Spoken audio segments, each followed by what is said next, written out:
Okay. So the U of C tuition increase 47% got announced the other day. Can you tell me a little bit about why post-secondary fees are increasing so much and how you guys and how the Liberal Party is going to help us out with that? Well, tuition is increasingly being seen as a way to keep sustainable funding in a university. I think as a government, we should be saying this is a primary investment in our people and our future. We must keep tuition as low as possible, ensure that we get people through, especially those who are most disadvantaged financially, make sure they can get through and out into the productive society. Right. Pay their taxes, be involved in spending and consuming as all of us do, and be making their contribution back after they get out. Right. We shouldn't be penalizing and discouraging people from getting an education at this time, especially with the recession.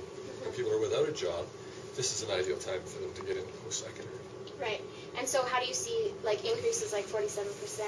What do you take away from that? Real discouragement for people to go into those professions. I know medicine well because I'm a physician, Right. and that's going to mean that young medical students are not going to choose family medicine. With that kind of a debt load that they're increasing by $4,500 a year, they're going to choose specialties when they come up to try and get that debt paid off. Whether it's $140,000 or $160,000 or $200,000 debt that they'll come up with, Right. they want to pay it off in a reasonable time, and general practice is not the best way to pay it off. So we're discouraging the very profession that we need more of. We have a problem here at our school taking away from tuition increases, but our student association is in the middle of an election right now, and we have really poor voter turnout. We have about 5% of our student population. And right now, we can't even get candidates to run for these positions. We have 4 uncontested positions. What do you think of that, student politicians? Well, that's really discouraging to me as a politician, and I was late coming to recognize how important politics is, because politicians make the rules. Right. Politicians decide what we're going to develop and where we're going to go with our new businesses and opportunities. Politicians decide who gets what and who doesn't get. Very critical issues related to how we participate as citizens, what we learn about the participation process, and fundamentally democracy, which we all cherish. Right. If we don't participate, we lose out, and we end up being the victims of bad decisions by not participating.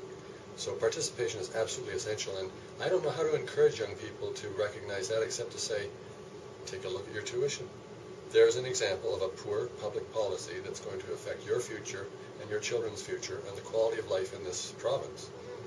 This is one example of why you should be involved, how you can influence through your local member of the legislature to speak against this kind of decision. Going back to the fact that you are a physician, why did you make the switch to doctor to a politician? I feel like I didn't make the decision. Politics chose me. I was fired in 2002 by this government for speaking up on climate change and demanding that this government take it seriously and start taking real action to reduce our carbon footprint in this province and move towards green, renewable jobs and a new energy mix, energy efficiency, those kinds of things, because it has health consequences, economic consequences, social consequences. Our food production will go down. We'll have new infectious diseases. We'll have more extreme weather events and water shortages. These are economic issues as much as they are health and social issues. And this government continued to deny and drag its feet on the issue of reducing our fossil fuel dependence. Right.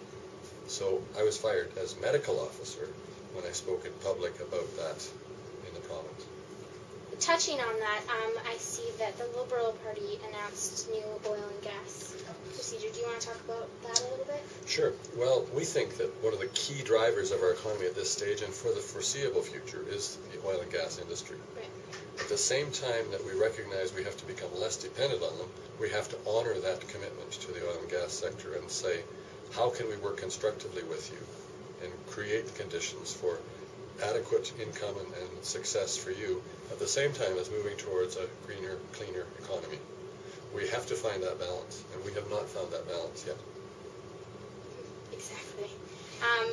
So we're actually, this new Wild Rose Alliance is something that I'm in a political science class, and we've been talking about that. How do you think that's going to come into play with Alberta politics? It's making politics very exciting in Alberta. I think it's welcome, and it's going to create a much more diverse set of issues for people to deal with.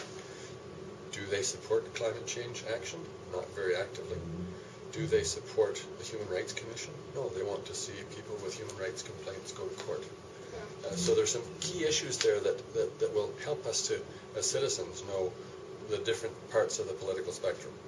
They want to privatize more of healthcare. We want to maintain a publicly funded healthcare system. Now it will be much more clear for people to see the distinctions between the politics of the right, politics of the center, where we are, and the politics of the left that wants to have more socialized supports for everything. So I think the Wild Rose Alliance is, for the first time, going to split the vote of the Conservatives, because most of them are Conservatives. They've just gotten tired of this old government that's not doing its job. They're going to split the vote and the support for the Conservative Party, and that's going to open up the centre for us as what we call the sensible centre for the Liberal Party of Alberta. And people are going to see that most of our policies are kind of in the balanced middle. We're not ideologically for more privatization or more government control. We are trying to balance what is in the best public interest for the long term. In some cases, we'll need more private sector involvement. In some cases, we'll need more public sector control, and that's education and healthcare, for example. So it will highlight the differences between the sensible centre and the right-wing politics of this problem. So I'm welcoming them. That's good. Yeah. We usually split the vote in the centre and left between the New Democrats, the Greens, and us. Now they're going to split the vote on the right.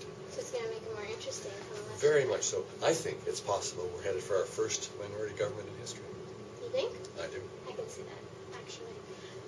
And that would be good for Alberta. That the government in power would have to be accountable to these other two parties. They couldn't just ram things through, which they do today. Like Bill 50, I don't know if you've heard about it, $8 to $14 billion in electrical infrastructure. Right. They just decided they would pass it, even though many of us objected to spending that kind of money without a more thoughtful approach to what is actually needed with the new energy that we need to develop. They pushed it through because they have 70 members out of 87.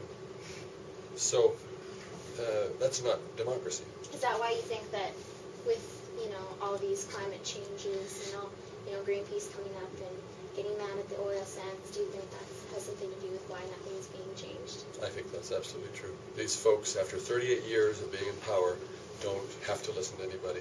They can pass whatever they choose. They can make whatever decisions they want to make.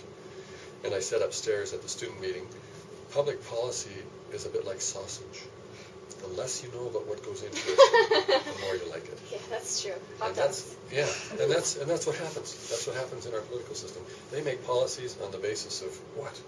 Their own preferences, the people that are lobbying them to get advantage, not on the good science and evidence that would lead us into a better century and into the 21st century, in fact. They're still holding back in the 20th century with some of their policies. That's why citizens, students have to get involved. We deserve better government. We deserve better public policy.